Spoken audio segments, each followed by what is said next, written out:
बिमल बहुत परेशान था। उसे समझ में नहीं आ रहा था कि वह इस परिस्थिति से कैसे निपटे। वह अपनी माँ को बहुत चाहता था, किंतु उसकी पत्नी और बच्चे उसकी माँ से बहुत दूर भागते थे, क्योंकि उसकी माँ की एक आँख नहीं थी, साथ ही उसकी कमर भी 90 अंश पर झुकी थी। वैसे वह अपना काम सब खुद कर लेती है, किंतु फिर भी वह उसकी पत्नी और बच्चों के लिए हमेशा खटकती है। दादी, आप ऊपर के कमरे में जाओ, मेरे दोस्त आ रहे हैं, बिमल के बेटे अखिल ने बड़े बेरुखी से कहा। पर बेटा, मैं तो यहाँ बहुत दूर बैठी हूँ, बिमल की माँ ने बहुत प्यार से कहा। नहीं, आप उनके सामने मत रहो, वह मुझे चिढ़ाते हैं, अखिल ने जोर से डांटते हुए कहा। क्या हुआ अखिल, क्यों चिल्ला रहे हो? बिमल की पत्नी कामनी ने किचन से ही आवाज़ लगाई। देखो ना माँ, ये दादी यहीं ड्राइंग रूम में बैठी है और मेरे दोस्त आ रहे हैं, अखिल ने शिकायत भरे लहजे में कहा। माँ जी, आप ऊपर चली जाओ, क्यों हम लोगों को लजवाती हो? कामनी ने बेटी का पक्ष लेते हुए कहा। बेचारी सरस्वती चुपचाप उठकर जीनी के सहारे ऊपर जाने लगी। कमर झुकी होने के कारण उन्हें ऊपर चढ़ने में बहुत परेशानी हो रही थी, किंतु वह पूरी ताकत से ऊपर के एक अकेले कोने वाले कमरे में जाकर बैठ गई। बिमल बाजू के कमरे से सब सुन रहा था। उसे कष्ट हो रहा था कि उसकी माँ को अपमानित होना पड़ रहा है, किंतु वह असहाय था। अगर वह कुछ कहता है तो पत्नी और बच्चे उसका विरोध करने लगते हैं। दूसरे उनके तर्क भी सही लगते हैं। चूँकि वह एक प्रशासनिक अधिकारी था, उसका सामाजिक स्तर बहुत ऊंचा था। उसकी ससुराल भी एक उच्च घराने में थी, अतः वह चुपचाप इस तरह हर दिन अपनी माँ को अपमानित होते देखता रहता था।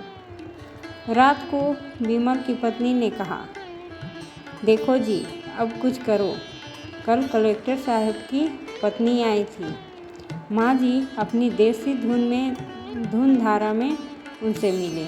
मुझे बहुत शर्म आ रही थी, बताते हुए कि ये मेरी सास है।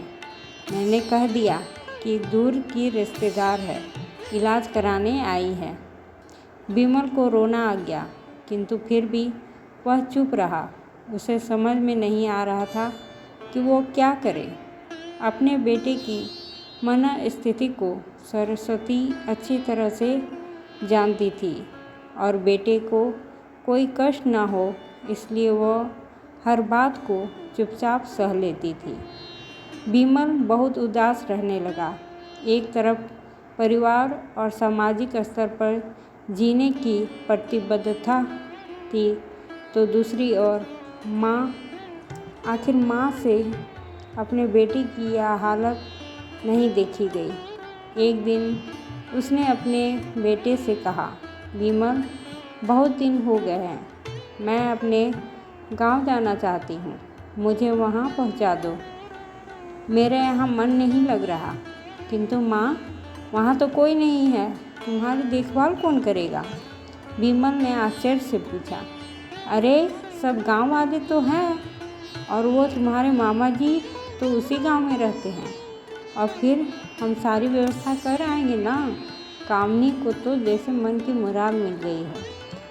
हाँ बेटा, बहुत सही कह रही है, सरस्वती ने लंबी सांस लेते हुए कहा। बिमल जानता था कि गांव में माँ की देखभाल करने वाला कोई नहीं है, लेकिन अपनी पत्नी की जिद के कारण वह अपनी माँ को गांव छोड़ने पर विवश हो गया। माँ को गांव छोड़कर आते वक्त उसे रोना आ रहा था तथा अपनी बेबसी पर गुस्सा भी आ रहा था, किंतु परिवार, पत्नी और समाज ने उसके इन मनोभावों को दबा दिया और वह सुकून सा महसूस करने लगा। कुछ दिनों के बाद उसके चाचा, जो अमेरिका में रहते थे, आने वाले थे। जब बिमल बहुत छोटा था, उसके पिता जीवित थे, तब वो भारत आए थे। और उसके बाद वो अब भारत आने वाले थे। पूरा परिवार और आस पड़ोस बहुत उत्साहित था। अमेरिका से विमल के डॉक्टर चाचा आ रहे थे। डॉक्टर रमेश ने जैसे ही घर में कदम रखा, सबने मिलकर बहुत उत्साह से उनका स्वागत किया। क्यों विमल, भाभी नहीं दिख रही, कहाँ है? डॉक्टर रमेश ने उत्सुकतापूर्वक पूछा।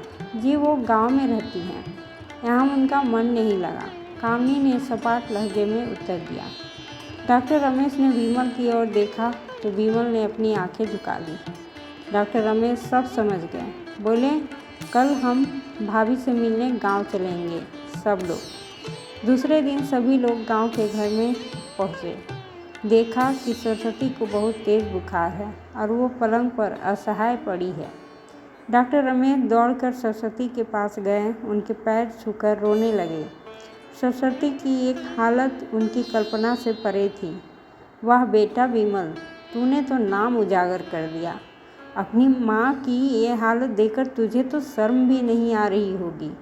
डॉक्टर रमेश ने विमल को लगभग डांटते हुए कहा।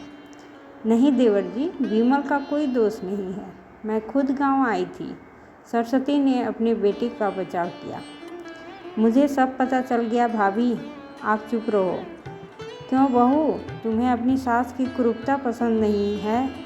समाज में तुम्हें नीचा देखना पड़ता है ना? डॉक्टर रमेश ने कामनी की ओर व्यंग से देखा।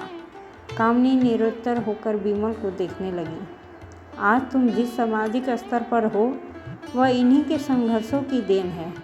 और बेटा विमल, तुम्हें शायद मालूम ना हो कि बचपन में जब तुम 1 साल के थे तब छत से नीचे गिरने के कारण तुम्हारी एक आँख फूट गई थी और तुम्हारी रीढ़ की हड्डी में भी समस्या थी।